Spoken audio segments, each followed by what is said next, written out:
What's up, everyone? Anthony DiGiovanni with Sacred You Philosophy here again with another video. I'm here again with Chris Missimo. He's a therapist, and we try to do a lot of videos helping you guys in various walks of life, various ways. But today we're going to talk about relationships and how to have a meaningful one and how to have one that's going to stand the test of time and last. So, Chris, you have some words of advice? Today I want to talk about reps for relationships.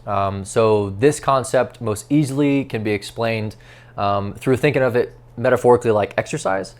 So the idea is that in our relationships, we can't at any time just kind of expect that the rules, boundaries, expectations, and needs of our loved ones or ourselves are known. We must constantly communicate those needs or rep them out, just as we would go into the gym. So let's say I go to the gym for a year and I do exactly the right reps and sets that I require to get the muscle growth that I want, but then I take a month or two off from exercising. You're gonna lose a year's worth of work faster than you're gonna gain it, okay? In that 2-month period, you're gonna see a significant loss. In fact, they say it's usually actually around 2 weeks that there's a significant loss. And what might take you 12 to 16 weeks, you can lose in 2. So you really have to think about that. In our relationships, it's really no different. If for a year straight, I tell my wife or my girlfriend every day that I love her, she may get annoyed eventually, but she'll also come to expect that I'm going to say, I love you. So then a year comes, and for a month or two, I don't say it at all. And it just disappears. Or maybe I say it very little, and she's used to hearing it every day. She's going to now think, because the homeostasis of our cycle of communication has changed, that maybe something's off. Maybe work is off. Maybe I don't love her as much. Whatever it is that her mind goes to, she knows that something is different, which means that we can't stop repping in our relationships, just as we can't stop repping our bodies. You have to initially set the boundaries in your relationship. You have to express needs in those relationships, but you have to continuously remind each other of what those are. Otherwise, the relationship just can't sustain itself. So it's a really simple concept. If you want to start working on that right now, the first thing I would recommend is, if you haven't already, sitting down and defining all of those things to begin with. What love languages do you have? What love languages does your partner have? Because they may be different, and what you give may be the opposite of what you receive. And you need to know that, because we like to give what we like to receive a lot of the times, because we think that's what other people like. I would define boundaries. So what about your life currently exists that you don't want them to get in the way of? If you have a certain expectation of working out where you want to do it all by yourself, you need to make it clear to them that you don't want them tagging along. Define all of these things. Words you like, words you hate. Some people love to be told that they're loved a lot. Some people think that it gets annoying. Set those rules now, because once you begin to follow them, and once you instill that consistency with them, if you ever change and you stop repping, they're going to think that something is off, and you're not going to be able to maintain the success of that relationship the way that you want to. And I would say every so often, just sit down and do a needs evaluation. Just say, hey, is everything okay? Everything's good? Is anything missing? Keep that openness of communication available, so you can constantly reevaluate those boundaries, those needs, and those wants.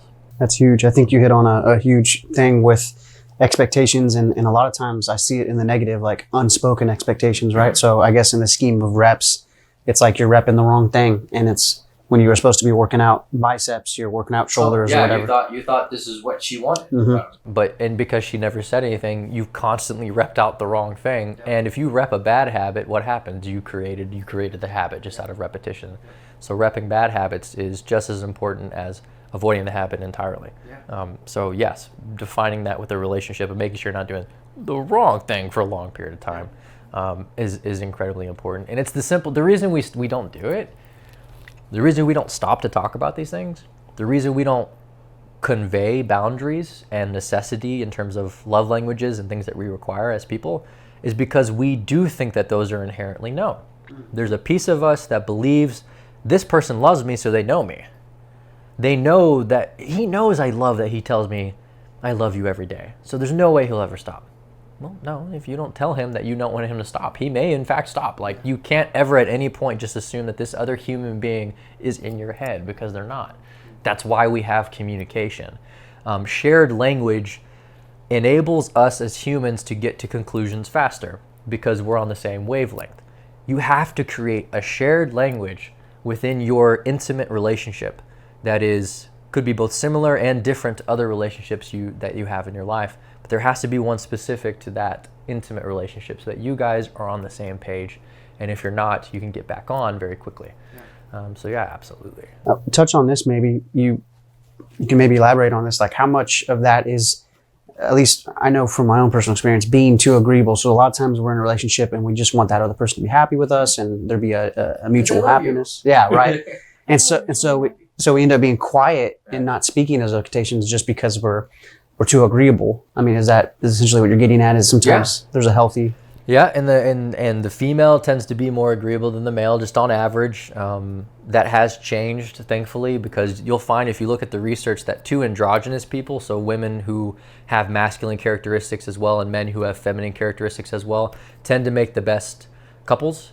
If you look at a lot of the literature about homosexual relationships, they don't have worse outcomes than heterosexual relationships, in large part because oftentimes within a gay relationship, say I have two gay men, there's typically the more masculine and the more feminine version of the two males in the relationship, but the more masculine version is still feminine to a degree because he's a gay male, and vice versa for the feminine version of that relationship.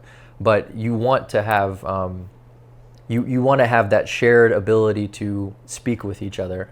So women need to become more assertive with their requests, and men need to be more willing to listen.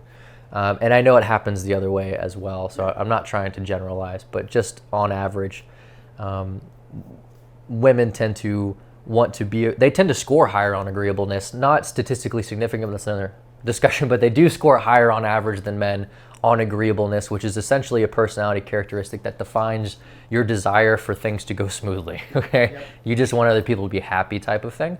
So yeah, it is important that you speak up about your needs because they cannot and will not be met if you don't say something. Don't ever expect something to come to you without speaking it into existence and acting on it. It won't happen. It never has and never will. One last thing. Yeah. When you went with the whole working out scheme, I know sometimes, I've been there where I've followed a workout to a T for like 3 to 4 months and then you kind of hit a plateau. And there's obviously certain talks in the lifting community about how to break plateaus and certain schemes and stuff. So how does that correlate to this with relationships? I guess it's like milestones. You have moving in, you have marriage, you have kids, you have, hopefully honeymoon stage, retirement stage. Those are going to be like relationship plateaus. In order to break through a plateau, you have to first have the platform built before it. Okay, so like if I have a bench press plateau that I'm trying to achieve of 225 pounds, the 225 club, right? If I can't get to 215 first or 220 first, then I can't possibly hit 225 first. There has to be something that comes before it. So making sure that you do everything correctly for your bench press prior to getting to 225, prior to moving in, prior to getting married, prior to having kids. I'm really emphasizing this stuff because I think people do these at the wrong times a lot. That's a whole other conversation again, but making sure that you do those things right is how you're going to set yourself up for the plateau. I think we just assume that if we do everything right for an extended period of time, that we can keep doing that same thing right. But when we hit 225, we have to do things a little bit differently than when we hit 210. We have to eat a little bit differently. If I'm 176 pounds, there comes a certain mass level, like surface area mass level of my body where I can't lift more than 3-4 times my body weight. Like there's certain human potential where I have to add mass to myself in order for me to lift more. Associate that with a relationship. There comes a point when you guys are going to have deeper conversation than how was your day, honey? Or how was, maybe you guys are in college, how was class today? Like there's going to come a point if you guys want to reach those milestones successfully of entering into living together, entering into a marriage, entering into having kids, that you're going to have plateau breaking conversations. Just as your eating habits are going to have to change, your mass is going to have to change with your body, your training is going to have to change.